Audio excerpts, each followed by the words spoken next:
This is a load management dialogue presented by PLMA, and here you'll discover practitioner perspectives on flexible energy load management, demand response, distributed energy resources, and managed charging. Today's session offers a very important conversation about climate and the many challenges associated with its visible changes around us. We'll talk a little bit about the impact of PLMA's work and also opportunities for new approaches. The discussion today will be led by Lee Krevat, who is the host of the podcast, The Climate Champions, and Lee is going to be speaking today with 3 PLMA leaders. And now it is my pleasure to hand the floor to Ross Malmy, who is a past PLMA board chair and CEO of Malmy Energy Consulting. Ross, can you say a few words about the topic and introduce our speakers and get us underway, please?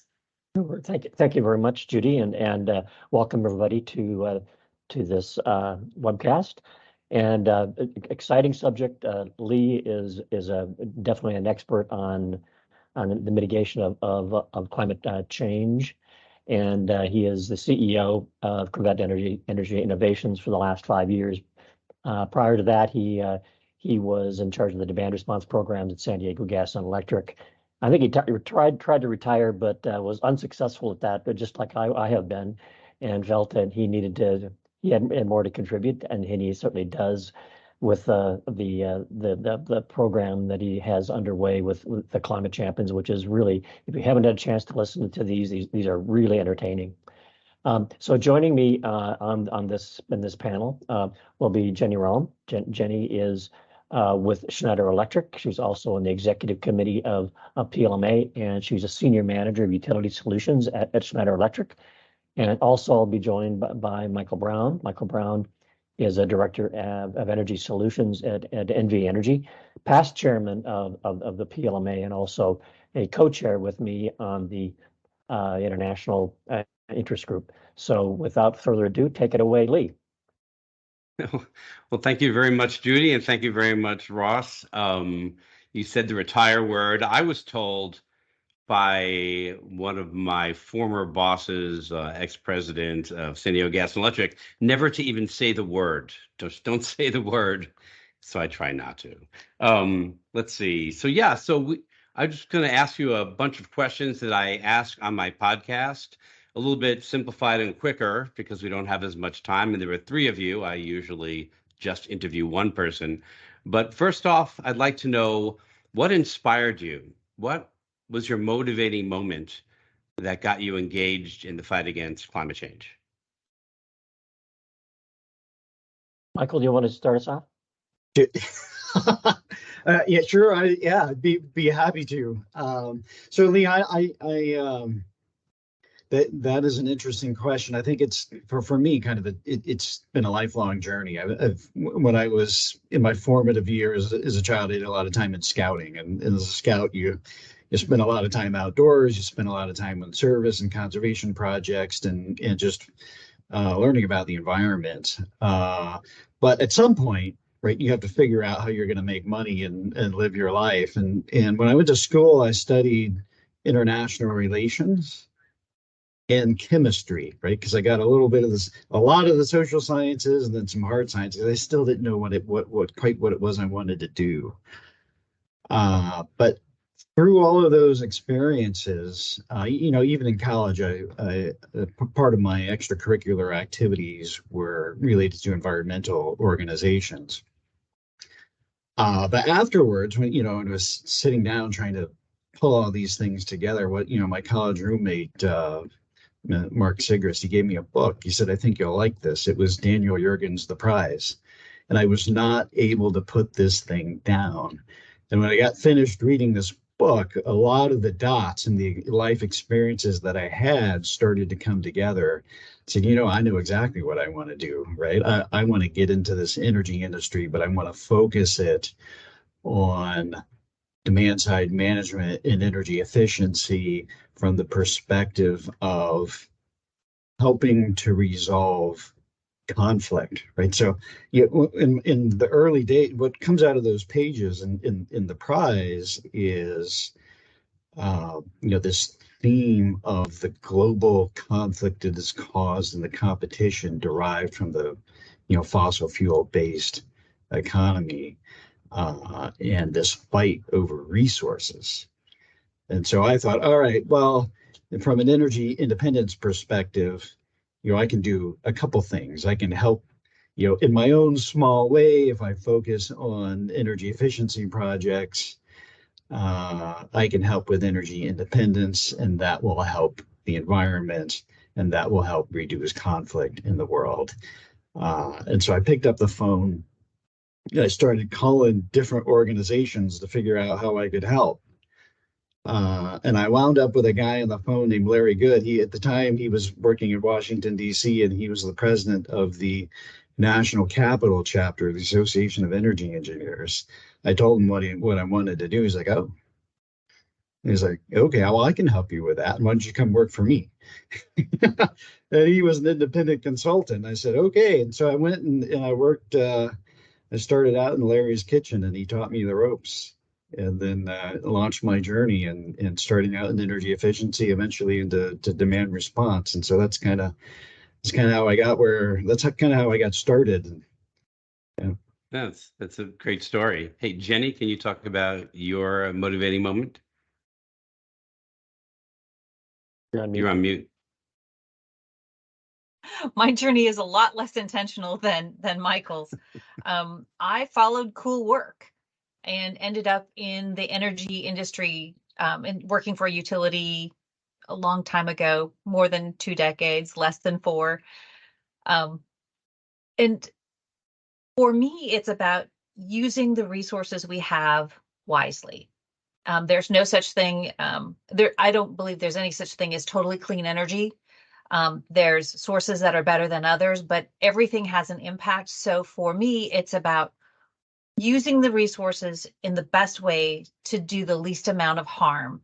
And that eventually leads you to, being worried about the climate and whatnot. But for me, it was answering a smaller question. But it ends up, part of a larger answer. And Ross? So my journey is maybe a bit different, maybe not quite as interesting. As you know, I'm an engineer, and what motivates me are things like physics and economics.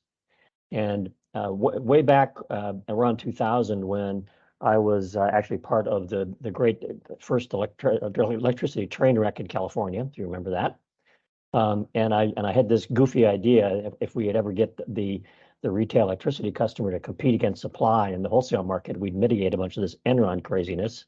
So I started a demand response company, not really even knowing what it was, and that sort of kind of grew, and I really became a believer that the demand side was the cleanest megawatt you ever generate is the one you never generate, right? And grew from there. And when I began to understand the necessity from a physics standpoint of the demand side to be able to achieve these decarbonization objectives, as we start to lose inertia on the system, as we start adding more solar, for example, to the system, and we lose inertia, things like demand response and energy storage are hugely important. And then as we began to really understand the economics of the demand side and the economics of decarbonization, that's what really got me going on it. I hadn't planned to, but I'm going to throw in my answer for this too. I was in charge at San Diego Gas and Electric. I was in charge of IT infrastructure when the fires hit back in 2003. Everybody else, my neighbors, they were all leaving San Diego. I was driving into the fire. I had ash on my car. And once it was over and we got through the emergency, it was obvious what had caused it, that change. We had never had winds like that in San Diego's history, so we didn't design the system for those kind of winds. And I wanted to help, I really got a lot out of helping during the fire and driving in rather than out. And I wanted to continue that feeling of, doing something good for the world. So that's what got me going. So can you talk more in detail? We'll start this time with Jenny about what you or your company or PLMA from your perspective, what you're doing to help mitigate climate change. So I said I followed, cool work, and I ended up working for what I think is one of the coolest companies around. So Schneider Electric really walks the talk when it comes to sustainability. So we've been ranked for 12 years now by the Corporate Knights in their Global 100, and we're actually first in our peer group there. We're number one in in our industry sector for the Dow Jones Sustainability Index for 12 years in a row now. And we've been designated as one of the 100 most ethical companies by Ethisphere, again, for 12 years in a row. So it's not just that we got on this bandwagon 5 years ago. It's been work that we've been doing, and it's really part of the company culture. So that part is super exciting, that I ended up in a company that really does do the work. And I mean, even to the point of getting our supply chain to be, zero CO2 in the future. That part is cool. I've also been involved with PLMA for quite a while, and I have the belief that we are not going to be able to integrate all of these intermittent resources without some ability to do control of those resources, whether it's storage, whether it's demand reduction, whether it's increasing demand at other times, because you have this intermittent resource that you need to soak up and use that resource, and maybe forego using a dirty resource later. So I think demand management is really the way that we are going to achieve as a more sustainable energy system. Yeah. Yeah, I think it's a big piece for sure. I have this saying, all arrows in the quiver, and I think that's a very important arrow out there. Ross? When we, several people that have been around PLMA a long time, including myself, and when we started this organization, I'd say we were a bit of a silo. I mean, demand response was weren't really connected to energy efficiency, not so much connected to renewable energy, but as we've morphed over time, and I think this organization has done a good job of being able to change and with the industry. And demand response, really, I look at demand response now as being one of a portfolio of DERs, and demand response is going to complement other DERs like solar and storage, and it's going to compete against them. And I agree with Jenny that we need to now have a system. We'll call it a DERMS. I mean, we used to call it a DRMS.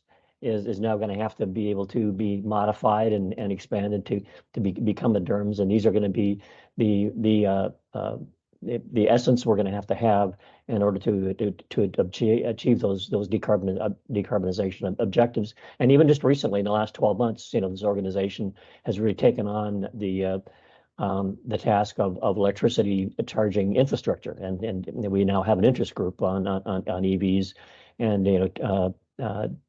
electrification of transportation is going to be the biggest DER of them all, I believe, going forward. It's good, and integration of that into the grid is going to be hugely important, and I think we'll have a really strong leadership role in that. Yeah, EVs are super exciting because they're so flexible. You have choices of when to charge. You can discharge. I mean, there's a lot to solve, but it's very exciting where that can go. And Michael. Yeah, I'm gonna lean in and leverage on some of Ross's comments. So from a PLMA perspective, we've been working to be a lot more explicit about how load management and load flexibility can support decarbonization. And we think it's not well understood, right? This global fight against climate change has so many different dimensions and aspects. There's so much money flowing around for mitigation and adaptation, and we want to make sure that you said all the arrows, right?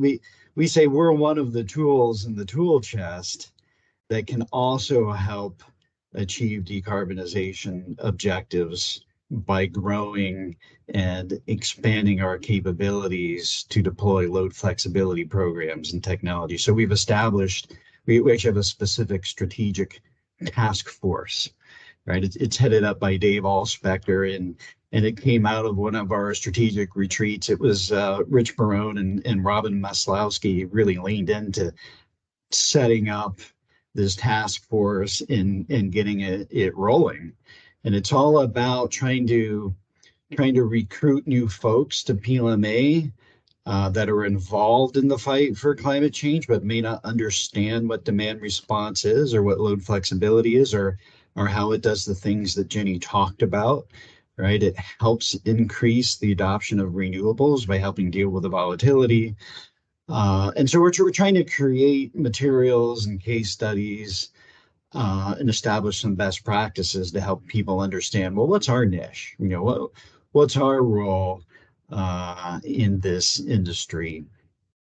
We've got many different types of members. Well, okay, we've got utilities, right? We've got energy service providers. We've got consultants, and they are all kind of leaning in, I would say, to figure out the details, right? We've got a lot of objectives, we've got a lot of ideas, but it's really hard, right, to figure out the details. Ross mentioned DERMS. Oh my goodness, it's really hard to figure out how to actually get it implemented and working. And so that's what PLMA is doing. We're leading in. We're helping. We're pulling the practitioners together. We're sharing best practices, and we're helping people, figure out the hard stuff, the details of how we actually implement the technology and the programs. It's funny that you mentioned DERMS, because I think it was back in 2012, I was having a meeting with Terry Moan, and he said, we have to put DERMS in our general rate case. I was like, DERMS, what is that? And really, it was a term that wasn't out there very much. And I did put it in the rate case. And I had to explain it many times to many people. But now it's definitely here. And I think most people understand what we need there and why. Ross, can you talk about a big success, a success you're really proud of? And it could be with regards to a PLMA or something else, if you'd like. Well, I'll talk a bit about a success that Michael and I had together. And this was back when I first started in the consulting business, and I actually went to the U.S. Green Building Council, if you know those guys. And these are the guys that do the LEED certification of buildings. And I went to them and said, hey, this LEED program you got is really cool. You guys certify 1.5 million square feet a day in LEED. But why is it that these commercial buildings that consume 30-40% of the power in the country, 99.5% of them aren't connected to electricity, internet in real time? And they went, we're square foot people. I said, well, we're kind of megawatt folks. How about we help you? And we'll write a new LEED credit of what it means to connect a commercial building to the grid, and sort of what are the use cases and what are the economics and what are the environmental benefits. And so we wrote that, and then we went to them and said, when you guys put out a new LEED credit, you kind of just put it out there and see what happens. This is the first time we've ever reached across the meter. How about we put some marketing behind it? I said, what do you mean? Said, well, why don't you let me talk to a few utility friends of mine. Michael Brown was one of them. And we recruited Southern California Edison and NV Energy to a program with us. And we went to every LEED program behind those utilities and here's what this great, wonderful grid is. Here's what it means to connect your building to the grid. Here's some of the use cases and some of the services that you can provide to the grid. And here's what the economics look like. And here are the people like Schneider Electric that can help you do that. And we also brought along the Environmental Defense Fund and Lawrence Berkeley National Labs to kind of answer the question of saying, okay, now that we got this portfolio of buildings providing these services to the grid, what does that mean, really? What does that mean from a reliability standpoint? What does that mean from an economic standpoint? And what does that mean from an environmental outcome standpoint? what happened out of that is the Environmental Defense Fund in particular took up the mantle, so to speak, to go and start a campaign of how do we get the U.S. commercial building fleet grid connected, and how many tens of thousands of megawatts of generation do we never build because of that? Yeah, that's exciting. And Lee, yeah. I do one thing. There's one thing I neglected to do at the beginning of this, and that's Yeah. for the audience. If you have questions for this panel, please put them in the chat. We'll pick them up. Hi, Jenny. You want to take a shot at that biggest success story you're proud of? I don't have a big one that comes to mind. It's a lot of little ones. I work a lot with utilities across the country, and when we're able to help them get closer to their end users, help their end users understand when is a good time and a bad time to be using energy, it helps the grid, it helps everybody's financials. So I celebrate a lot the little victories that happen every day, and none of them are gigantic. But I think I heard the quote, many small streams make a river. So, that's the part that I enjoy is just helping those little successes along the way. Yeah, I was in Greece last year or earlier this year, and I took a hike up this mountain, Meteora, and my guide found out what I did for a living. I guess my buddy told him, and the guide said, that's like digging a hole in the ocean. You should give it up. And somebody overheard that and said, you mean like a drop in the bucket? And I said, whoa, whoa, whoa, those are two different things, because a drop in the bucket over time, you are going to fill that bucket. So that's exactly what we need. We need a lot of drops and everyone contributing. Digging a hole in the ocean is never going to happen. And if it is digging a hole in the ocean, I'd rather be digging anyway. You can bury me with my shovel.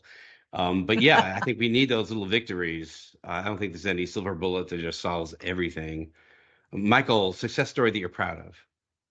Yeah. Well, I think I'm still searching for it, but I can honestly say that I've been very proud to be involved with PLMA, because I feel like one of those drops. I feel like one of the team members, right? And part of, I think, what we've been successful, at PLMA is developing this community of like-minded practitioners, and we got to the point where we've got a special culture here. Let's kind of define our values. Which in community was one of those: respect, dedication, and member-led. So we've really got a group of folks that are dedicated to solving these problems that we know need to be solved, and are really exchanging information in the community. Like Ross said with Istra, I met Ross at PLMA. That's how he knew me. I met Jenny at PLMA, and so we're really leveraging that network to work as a team to help solve the problems. And I guess from from a development perspective, something we've been working on at PLMA is creating opportunities for people to develop themselves by becoming more involved, by leaning in to become a member of the board of directors, or become a member of a planning group or an interest group, or to become a co-chair of an interest group, to move up to become an executive committee member, so on and so forth. And I myself, I did that. I'm kind of proud of that. I think that's a success. It was just leaning in and engaging more, and kind of worked my way up from just being on the board to launching the education committee, executive committee, and then eventually becoming an officer as part of this team. And it's really something, I'm proud of, from both a personal perspective and from an organizational perspective. That's it might sound like an overused answer, like teamwork is everything, but I'll tell you, I've done about 150 of these podcasts, and people have not mentioned teamwork, believe it or not, as a great way to make it happen, because people think about what they're doing because they're individual interviews. So I'm really glad we had multiple people together so we could get that perspective out. I think it's really important. Thank you. Yeah. When you have big problems, you need lots of hands. And the only way to get, if you're all pulling in the same direction, at least you make progress that way. So teamwork is huge. Yeah. Yeah. I love it. So I'm going to change direction a little bit, Jenny. So when you look at the future, I mean, how bad do you think climate change is going to get before we are able to solve it, or will we solve it?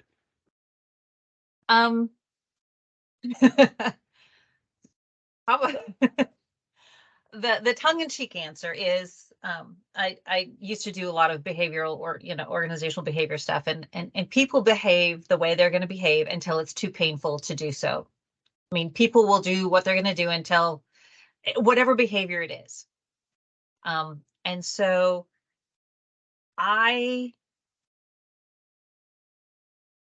perhaps I'm a little bit of a pessimist. I think it's going to get worse, and maybe significantly worse, before people actually start changing behavior. How bad will it get? Well, I think the planet will survive.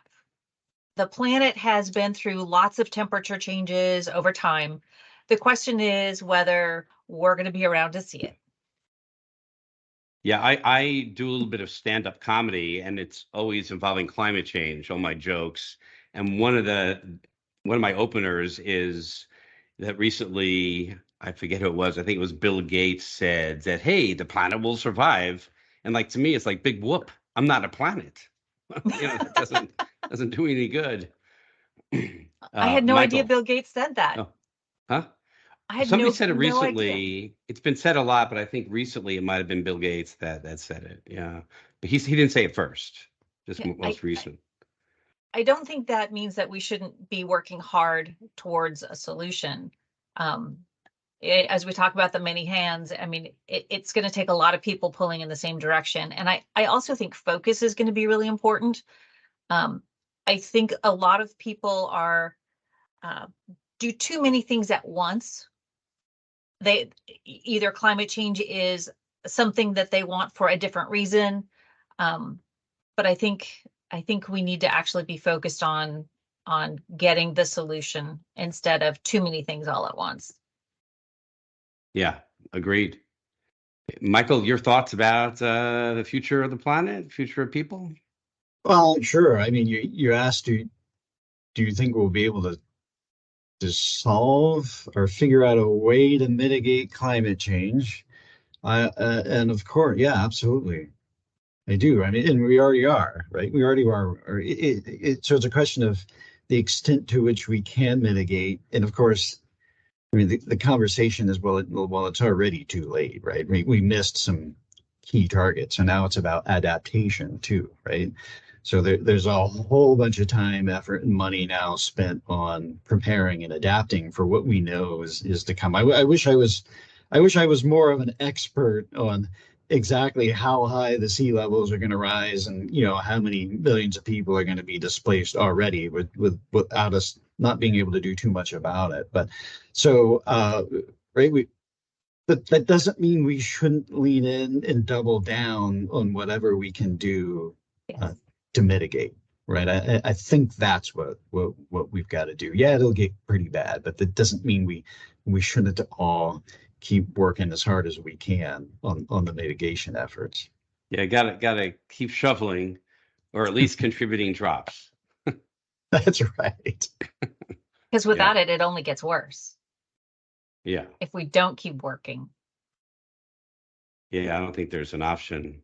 Ross, your thoughts on this? Couple answers to that.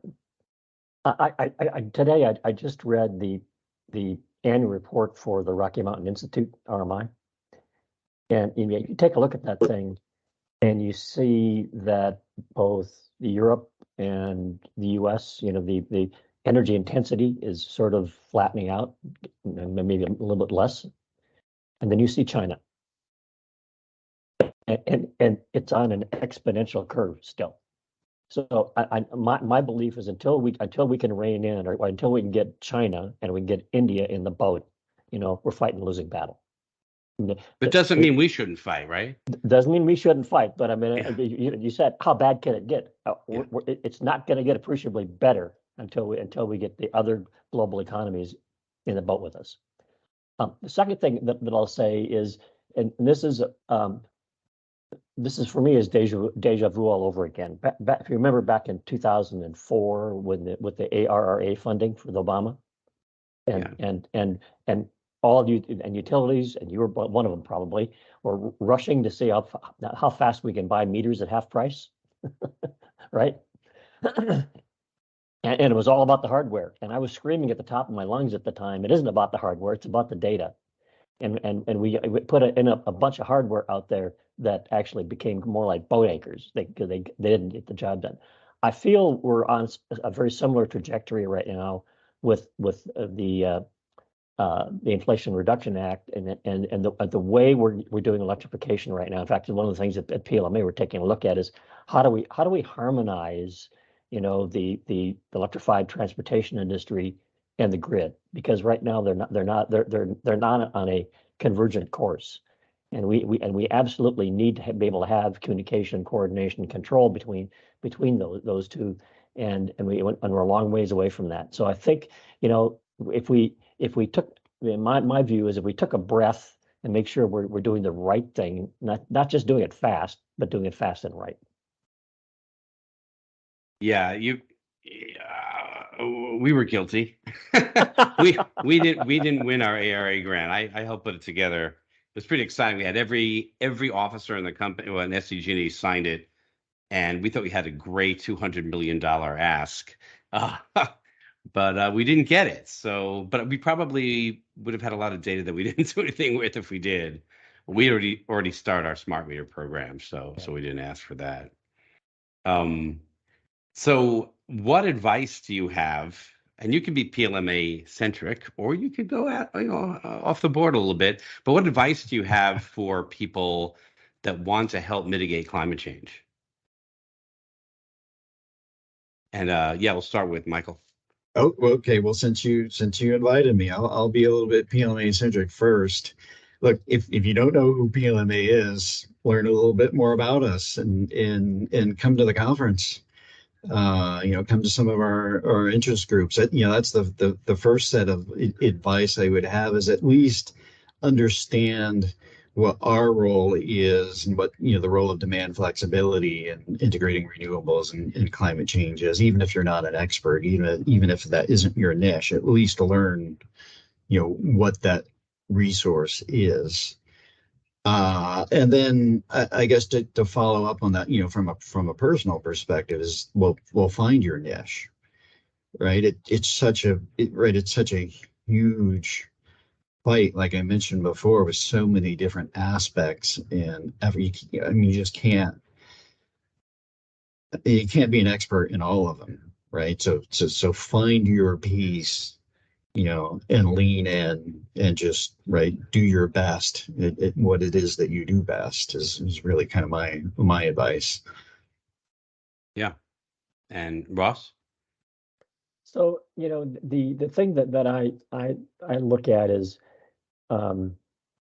we throw around the term ESG a lot, and I see a lot of corporate America that's sort of, in my mind is still kind of greenwashing ESG. And I think the one of the things that we can do positively in this country is we set some standards on how you measure that ESG, and that with the Securities and Exchange Commission and public companies that actually want to achieve net carbon. I get concerned when I start seeing companies starting to walk back commitments they've made. And I'll certain oil companies shall remain nameless, but we're certain that had committed to a date certain for zero carbon, and I'm not sure they're going to make that now. So I think it's holding public companies to their feet to the fire, and that's us as shareholders doing that, and the public. Yeah. That's money. There's money there, and that's why it's hard to hold their feet to the fire. Yeah, it was you see the recent acquisition by Chevron in Texas, and you go, wow, that's how are you going to achieve net zero carbon when you're making a many billion-dollar acquisition in reserves? Yeah, I just thought of an analogy to that. Basically, oil and gas is like the cash cow. I was with a technology company in Silicon Valley back in the 80s and early 90s. And yes, we knew we were going to phase out these old big machines and we're going to move towards smaller machines, but we sold as many as we could, while that was something that could still be sold. And I just think this is an example of that, and it's definitely getting in the way, making progress.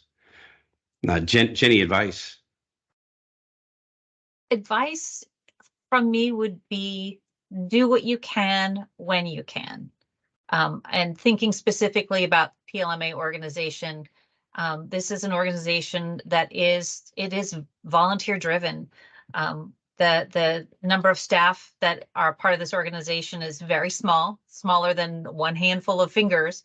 But all of the work that gets done by volunteers. And we all have time to do something. We don't always have a lot of time. Sometimes we have more than less. But this is a place you can make a difference. You can make a difference for the entire industry by contributing your knowledge, your time, your talent. So in the PLMA world, that's one place you can make a difference. I think outside of PLMA, there are small things that we can all do every day. And back to my no gigantic thing that I'm proud of, but it's a lot of the small wins, and the incremental changes that we can make individually, I think will end up making a large difference overall. When I lived in San Diego, I had solar on my roof. First of all, it was a very good business case, but second of all, it made me feel like I was helping. And I moved to Washington recently, and the roof and the economics, it's not a little thing that I feel like I could do. I feel it would be very difficult and be a financial hit. So instead, I looked around and I did find like a fund where they build solar other places where there is a positive business case. And I invested in that instead just to do something, something that I actually have the capability to do. Somebody I know was talking about why they can't use an electric vehicle because they don't have a way to charge. That's very easy. And I said, then don't buy an electric vehicle, but there are hybrids out there. There are ways of making a difference for everybody. So I'm a little bit nervous about doing this, but on my podcast, I always open it up to my guest, singular, to ask me any question they want. And it's a little bit dangerous with three of you here, but I'd be happy to answer any questions if you have them. Well, I do. Lee, I think we'll turn it around, right? You have now done what, 149 or 150 to make 150 of these podcasts. You probably started to notice some general trends, and you've probably developed a short list of advice.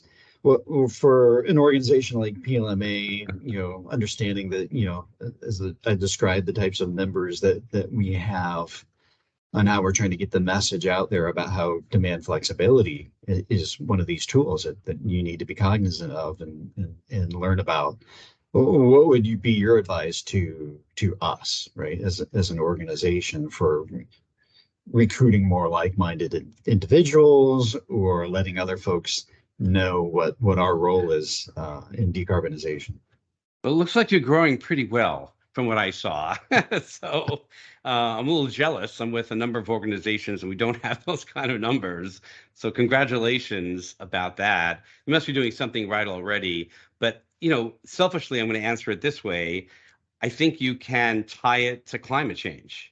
And of course, there's other benefits. There's money saving, energy savings, right? There's a lot of other reasons.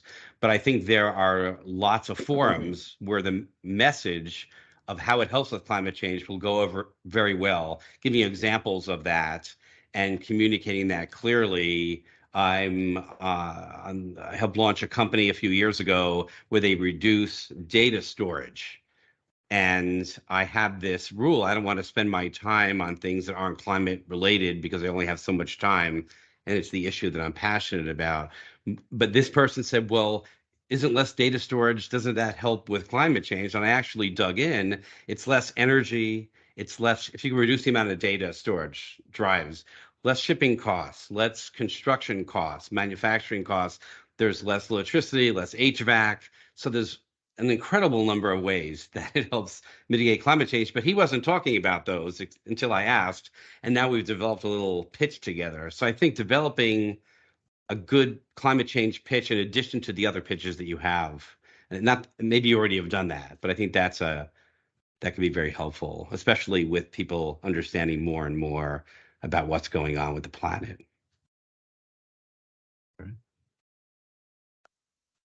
So Lee, as you know, I'm a really big fan of the Climate Champions and the work that you do, and I've sort of got two questions for you. I know that it producing the Climate Champions isn't free.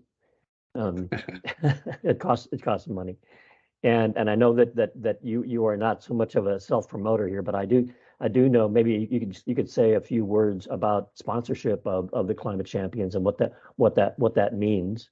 And also I have a question for you. Last year I know you were at Distributech and actually did a man on the street, so to speak, in interviews with exhibitors there. Are you planning to be at Distributech again? Because a number of our members will be there.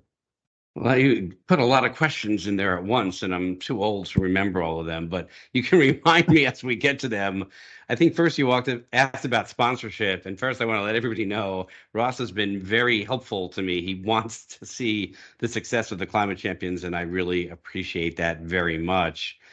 Yeah, so there are different, I'm not going to get into a lot of details. There are different sponsorship levels based on how many episodes you want to sponsor and how long you kind of want your tagline to be at the beginning of each episode. Also, you get to help choose podcast guests. So again, depending on the level and how many you've committed to, you get to choose a different number of podcast guests. And I'm willing to work at other exchanges as well. I'm really not...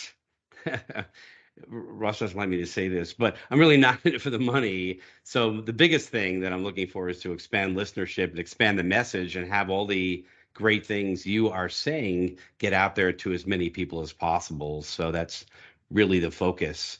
Sponsorship is just one way to help do that and to help pay the bills a bit. With regards to Distributech, yes, I'll be there. I'll also be at Grid Connect. I hope I'm allowed to plug Grid Connect in December. I'll be interviewing Jean Rodriguez, Assistant Director of Department of Energy. I do that every year over hot sauce. So we call it the hot seat. And I had Jigger Shaw a couple of years ago, a congressperson last year. So that's going to be a lot of fun. That's December 5th that I'm doing that in Washington live. And kind of a live episode like this, but actually in person. And then I will definitely be at Distributech. I'm on the advisory board there, and I love that. I've been there doing that for many, many, many years. And yeah, I'll be interviewing people that have booths. Anybody wants me to interview them, let me know. Again, I don't charge anything for that. I just do it because it's a lot of fun, and I like, number one, helping Distributech advertise beforehand, and then afterwards kind of summing it up a bit. I did get hired by a company and maybe a second to specifically focus on their employees and their messages, and I do some videos for them. It's just iPhone videos. I don't do anything complicated, but I think they came out pretty good. If anybody's interested, I could definitely send you those. They're all on LinkedIn is where I put them. Russ, is that what you wanted me to talk about? Right on. Oh, talk about teamwork and meeting and networking, which is, Michael talked about that here in this organization. Last year, also at the suggestion of Ross, I'm going to admit, I did get a group called the Climate Champions. It's a LinkedIn group I started. I got people together, and we had about 30 people that came last year. And I think the best part of it was different people that are focused on this issue all met and talked to each other and are now working together. So we created a bit of a team, just everybody getting together at Distributech. So I might be doing that again this year, and you can look for that as well. Yeah. Jenny, any question? You don't have to have one. It's not a big deal. I do. So continuing with the small actions, done together make big changes. So there's a good number of people on this call. So and we'll listen to it afterwards. So what one thing should we all do besides manage our electronic storage? What one thing should we do when we get off of this call today that you think would make a difference overall? Yeah, I'm not trying to be political here, but the best answer I get when I ask that question is people need to at least think about this issue when they vote, because that makes a big difference. And that's all I'll say on that specific thing you could do. I also mentioned EVs and hybrid vehicles. I think that just thinking about what you drive and trying to do better when you purchase your next vehicle can be very helpful, because that is very damaging to the planet. And the thing I think is hardest, so people say not to mention this because everybody's done it already, and I'm sure on this call everybody has, but LED light bulbs. I mean, I know people that still haven't moved, and it's great light, and it's lasts forever. You don't have to change the bulb, so that's one. The hardest, and that's easy. The hardest one is diet, and beef specifically is a big drain on the planet. And I know that people have a hard time giving up beef. I do as well. And just, I know people that do a Monday without meat, for example, just trying to at least move in that direction. I did some research, and, some of the foods, it looks like, aren't as bad for the environment. So like chicken isn't as bad, fish isn't as bad. Beef is really the big one. So if you can reduce it, that's probably a big thing that people can do. That was more than one. Sorry about that. Okay, so It's someone always asked good a to have question. options. What? It's always good to have options. Yeah. Judy? I was going to invite you, Lee, to summarize all of these really interesting Okay. points and put you on the hot seat here for PLMA. Okay. All right. Well, if we are running out of time here, then I will wrap this up, and I will wrap it up with a wrap. Michael had a book that opened his eyes. It was the book, The Prize. Russ says the cleanest megawatt ever is the one you don't generate. No, never. Jenny has this very great rule: follow the work. That is cool. And maybe this can be a subject of a meme, but we can do a lot more when we work as a team. We're not going to solve climate change by hocus pocus. We want to look at the little things and focus. Listen, it was great being here. The conversation was boss. Thank you so much, Jenny, Judy, Michael, and Ross. 2 thumbs up. Outstanding. Thank you. Thank you very much, Lee. That was just exceptional. We have never had somebody close or even open with a wrap on PLMA webinars before. So you have set a new high bar and a new precedent. So thank you for a terrific conversation. That was fantastic. Indeed it was. Well, Yeah. thank you. High bar or low bar, we don't know. We're going to call it the high bar. We're also going to say a big thank you to Ross and Michael and Jenny for this very compelling set of questions and answers and the ideas you all brought to the forefront today. I think there's some really thoughtful big things and also day-to-day things, which I'm excited about and I have written down as well. So let's move on, and let me say that if you enjoyed this webinar and you would like to share it with colleagues or friends, it will be available on PLMA's Load Management Dialogue podcast, which you can download from wherever you get your podcasts. In addition, we will also add this particular webinar to PLMA's YouTube channel, which you can find online, and you'll be able to watch the video version of it. Next, I want to highlight PLMA's final webinar before our 48th conference. It's going to be a virtual meetup with our our affinity group, Women in DM. And the affinity group Women in DM is about to kick off a 4-part series called Embracing Your Potential. And what that session is going to do is help people start thinking a little bit about career strategies. So it is open to PLMA members, as well as people who will be at the PLMA conference that's coming up in Charlotte. And when we get to Charlotte, Women in DM will do actually a workshop that will follow this webinar, which actually takes place on November 1st. You can sign up for that, of course, on PLMA's calendar, and you can see the link below. And then finally, let me also flag that we are less than 2 weeks away from the 48th PLMA conference in Charlotte. It will be November 6th to November 8th. It will be our biggest conference ever, and it will include a lot of in-depth discussions on all sorts of topics. It's everything from demand response to distributed energy resources, pricing, customer engagement, managed charging, DERs, and so much more. The other really enjoyable part about PLMA conferences is there is a lot of very enjoyable, fun, and productive networking opportunities. And so let me close by saying that there's still time to register, and we hope that you will consider joining this conference for some mind-changing and advancing conversations that will help all of us and all of the goals that we all have around climate change, as well as the things we're trying to do within our own organizations to move the needle forward with DR and DERs. And so thank you for everyone who joined us today. We appreciate it. That's a wrap for today. And finally, let me say good afternoon. You've been listening to a load management dialogue presented by PLMA.